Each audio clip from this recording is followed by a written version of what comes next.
Kape ka muna. Salamat. Pwede bang alak na lang? Eh, di ba magmamaneho ka? Akala ko kasi isang gabing iinom. Tapos bukas na lang yung hanapin solusyon. Ay, sa amin lang ni Liv yun. Hindi ka kasali. Hector naman.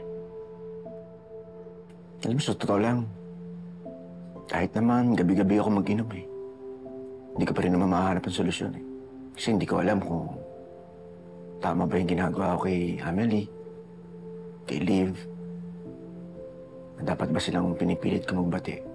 Eh, hindi naman na sila mga bata para pagbatiin. Tsaka yung si Amelie, alam mo, napakabigat ng problema ng bata. Napakabigat ng bitbitin niya. Kailangan niya na matinding suporta. Kung sa akin nangyari yun eh, hindi ko rin alam kung anong gagawin ko. Hindi ko alam kung paano itutuloy yung buhay ko. At hindi ko rin alam kung makakapagtiwala pa ako sa kahit na sino. Tita, hindi niyo sa amin sinabi na pupunta kayo. Hindi mo rin sinabi na may sex video ka.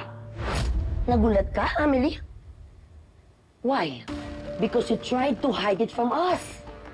Nakakadiri ka! Kitang-kita yung kalaswaan mo na ginawa mo all over the internet. It's not all over the internet. We made sure to have it taken down bago kumalat. And you think that makes it better? Huh? Amelie, I told you to watch out for any potential scandals. Alam mo yan. Pero hindi ko akalain, na ikaw rin pala ang gagawa ng kahihiyan sa ating lahat dito. Grabe. That wedding gown. Get rid of that. Hindi na matutuloy ang kasal. This is over! Eliza, pag-usapan natin to. Kaya na, isa tayo. Look, isasama. Look, Okay, okay! Tell me! Huwag mong sasaktan yung anak ko! Tell me, Amelie! What do you want to say? I'm sorry. I respected you, Amelie. I put you on a freaking pedestal.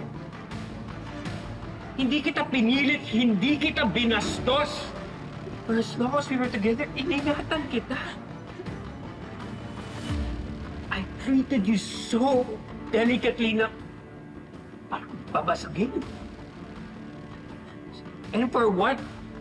Yun pala, sa ibang guy ka pala mapupunta. Hey, look, you can't say that, okay? Wala kayo noon. Break kayo noon. You enjoy having sex with Zach. No, tell me, was it worth it?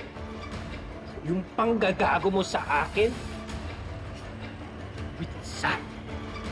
Was it worth it, Amelie? Can you not fight me? Huwag mo sasaktan yung anak ko kundi papapulis kita, Luke. tama na. Uwi na tayo. Let's go! Let's go!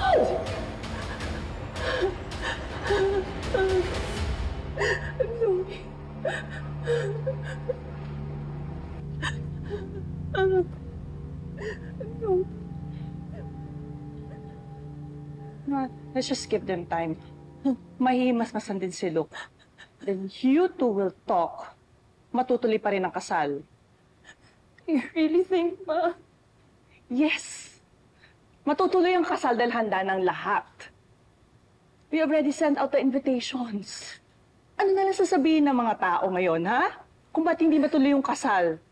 Na may sex video na kumakalat? I don't know. I don't know, Ma. All I know is si Luke galit na galit siya. He hates me so much. Nakita mo naman, di ba?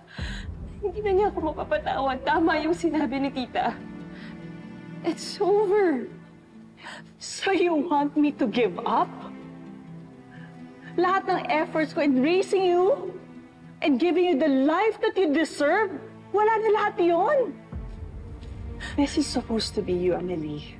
I molded you to be the best, the most beautiful, to be perfect. You work so hard to turn into something like this. At ano? Gusto mo lang itapon lahat yon? This is not me! Stop molding me into someone who I'm not! I'm not the friggin' clay that you can shape me into who you want me to be.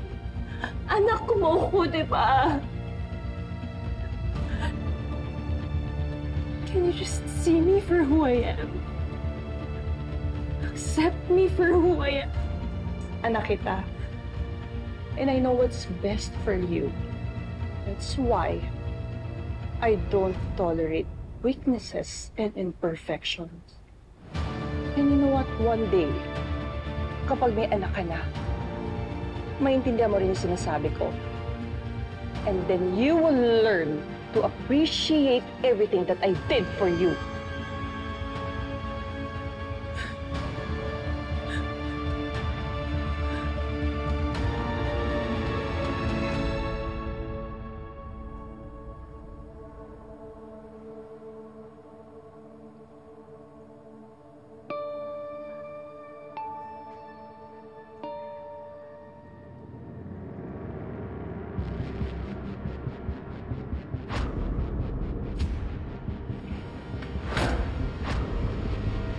Ikaw yung nasa video, di ba?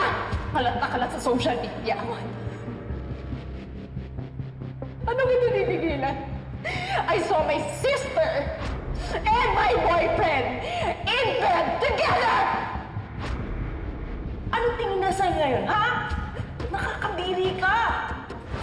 Ang tanga-tanga mo! Hindi na manutuloy ang kasal. This is over! No, tell me, was it worth it? Yung panggagago mo sa akin?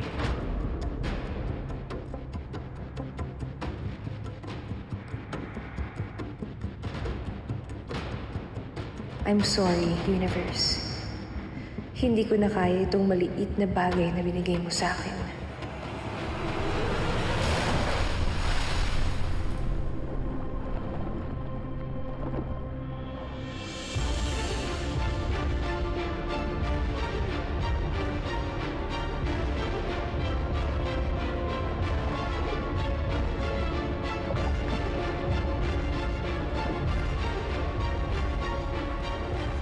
Yan, si Amelie, nasan siya?